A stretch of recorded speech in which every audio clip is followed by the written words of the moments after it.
सांप्रदायिक स्वार्थ बिगाड़ने का प्रयास मुख्यमंत्री नीतीश कुमार जी और इनकी महागठबंधन की सरकार के द्वारा निरंतरता में किया जाता है। जो मुख्यमंत्री अपने गृह जिले को जलने से ना बचा पाए, उनके नेतृत्व में बिहार कैसे सुरक्षित होगा, ये अपने में एक बहुत बड़ा सवाल है। शक्ति पार्टी रामविलास ने ये मांग की कि बिहार में अब राष्ट्रपति शासन लागू कर देना चाहिए। भाई 40 सीटों की तैयारी हर राजनीतिक दल करता ही है, पर हाँ, आने वाले दिनों में कौन कितनी सीटों पर चुनाव लड़ेगा, गठबंधन का स्वरूप क्या होगा क्या नहीं होगा, ये चुनाव के वक्त ही ये तय। हब के तौर पर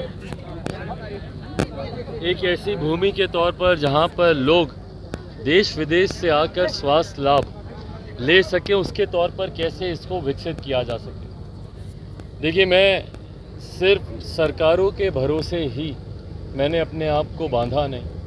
हर वो संभव प्रयास अपने क्षेत्र के लिए मैंने किया जिससे अपने क्षेत्र को हम लोग आगे लेकर जा सकें, जिसमें यकीनन जैन समुदाय का एक बहुत बड़ा योगदान रहा एक लंबे समय से। और मुझे याद है 2017 से ही, खैर चर्चा हम लोग की जब से मैं पहली बार सांसद बना तब से ही, और 2017 में दिल्ली के तालकटोरा स्टेडियम में एक बड़ा कार्यक्रम था जहां देश विदेश से जैन समुदाय के तमाम वरिष्ठ साथी, तमाम संतगण वहां पर आए हुए थे, और उनके समक्ष मैंने ये प्रस्ताव रखा था कि अगर यहाँ पे एक अस्पताल खोला जाए और आने वाले दिनों में उसको मेडिकल कॉलेज के तौर पर उसको विकसित किया जाए। मुझे खुशी है कि आज यहाँ पे 108 बेड का ये अस्पताल का भवन पूरी तरीके से इसका निर्माण हो चुका है, और आज से ही ये सुचारू रूप से ये कार्य करने भी ये लग जाएगा। और आने वाले दिनों में कैसे इसको मेडिकल कॉलेज के तौर पर इसको मान्यता प्राप्त हो, उस दिशा में भी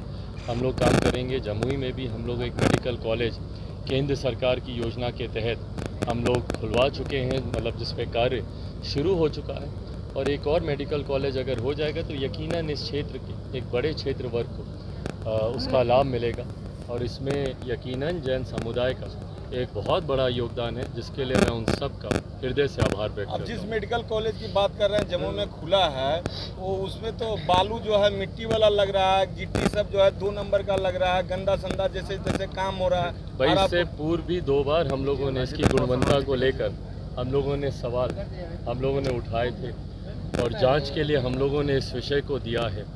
गुणवत्ता पे केंद्र सरकार भी पूरी तरीके से उनकी नीयत, उनकी नीति पूरी तरीके से स्पष्ट है कि उस पर किसी तरीके का भी कोई भी समझौता नहीं किया जाएगा।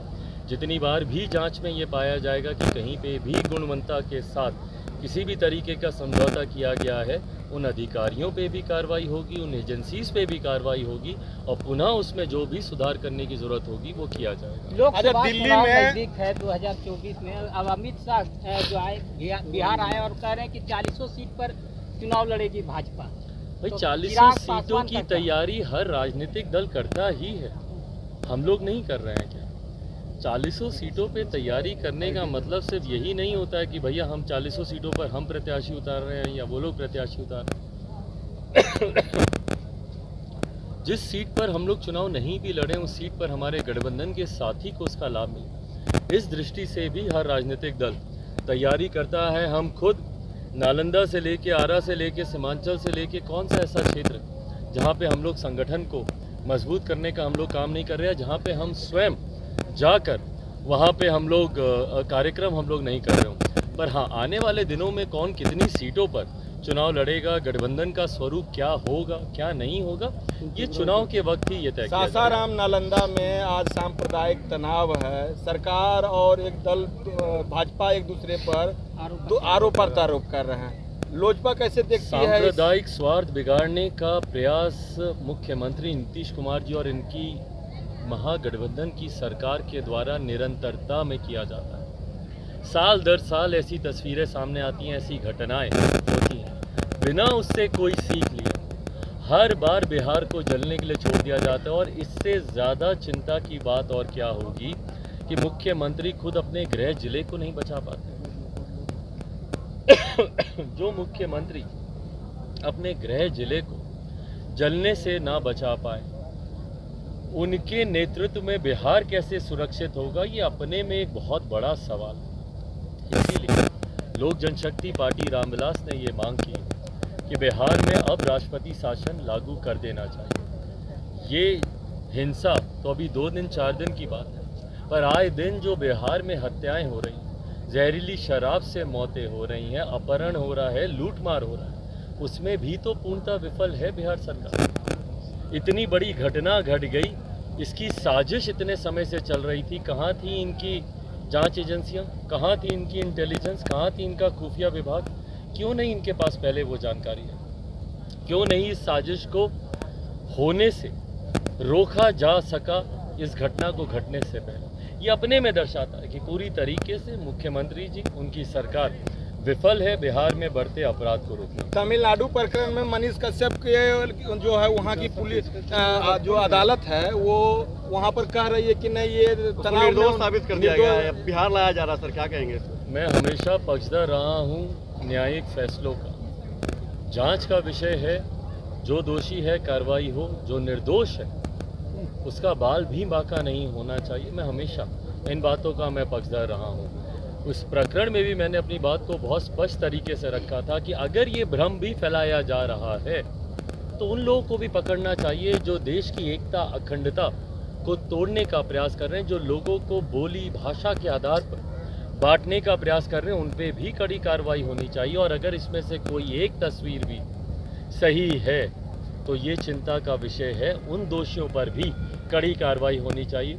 जांच का विषय है, मुझे लगता है जैसे जांच आगे बढ़ती रहेगी, जो निर्दोष है वो बचते रहेंगे। विकास के मुद्दे पर जो भी बोल रहे हैं तो उनको मतलब दबाने का प्रयास किया जा रहा है बिहार सरकार, जो अभी मौजूदा सरकार। कहीं ना कहीं बिहार सरकार अपनी खामियों को छुपाने का प्रयास तो राहुल गांधी की सदस्यता चली गई है, तो कह रहे हैं कि भाजपा का है साजिश है, क्या कहेंगे? ये पूरी तरीके से एक टेक्निकल मामला है, इसको राजनीतिक रूप क्यों दिया जा रहा है मेरी समझ के परे है।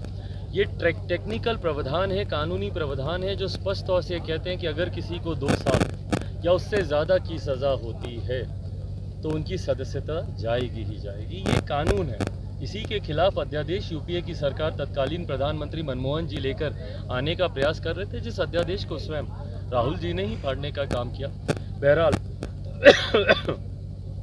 ये 2 साल की उनको सजा हुई है, सदस्यता जानी थी। मुझे नहीं लगता इसको कोई राजनीतिक रंग देने की जरूरत है। अच्छा, रामनवमी के दौरान जदयू के मुख्यमंत्री जो है वर्तमान समय में बीजेपी नेता के साथ दिखे हैं, तो क्या लगता है कि एक बार पलटी मार सकते हैं? तो बिहार की रणनीति इतना खराब हो गई कि हिंदू को बिहार से भागना पड़ रहा है, क्या कहेंगे? भाई, बिहार से हिंदू ही नहीं, हर वर्ग के लोग भाग रहे हैं। बिहार से बिहार के युवा जा रहे हैं अपने बेहतर भविष्य की तलाश में। पलायन रोकने के उद्देश्य से आए मुख्यमंत्री नीतीश कुमार जी के कार्यकाल में सबसे ज़्यादा पलायन बढ़ा। और तो और अब तो निवेशक भी यहाँ पे आने से घबराएंगे। जिस तरीके से नालंदा के उस मॉल में, बिहार शरीफ के उस मॉल में लूटमार मची, बॉम्बे में रहने वाले कारोबारी जिन्होंने निवेश की दृष्टि से, बिहारियों को रोज़गार देने की दृष्टि से, बिहार में अर्थव्यवस्था को बेहतर करने की दृष्टि से यहाँ पे निवेश किया, जिस तरीके से करोड़ों का सामान, टीवी, फ्रिज, एसी, कूलर सब लूट के ले गए। कैसे कोई यहाँ पे आके निवेश करेगा जब तक सुरक्षा का अभाव यहाँ पे लोगों को नहीं मिलेगा? तो ऐसे में भैया पलायन सिर्फ एक धर्म विशेष का ही नहीं, पूरी जमात का हो रहा है, जिसमें युवा वर्ग सबसे ज्यादा। जमुई टुडे की खबरों से तुरंत अपडेट रहने के लिए डाउनलोड करें प्ले स्टोर से जमुई टुडे ऐप। अगर आप वीडियो को YouTube पर देख रहे हैं तो प्लीज हमारे चैनल को जरूर सब्सक्राइब कर लें, वीडियो को लाइक कर लें और नोटिफिकेशन बेल को जरूर प्रेस कर लें ताकि लेटेस्ट वीडियो की नोटिफिकेशन आप तक पहुंच सके। इसी के साथ अगर आप हमारे वीडियो को Facebook पेज पर देख रहे हैं तो प्लीज वीडियो को लाइक और शेयर जरूर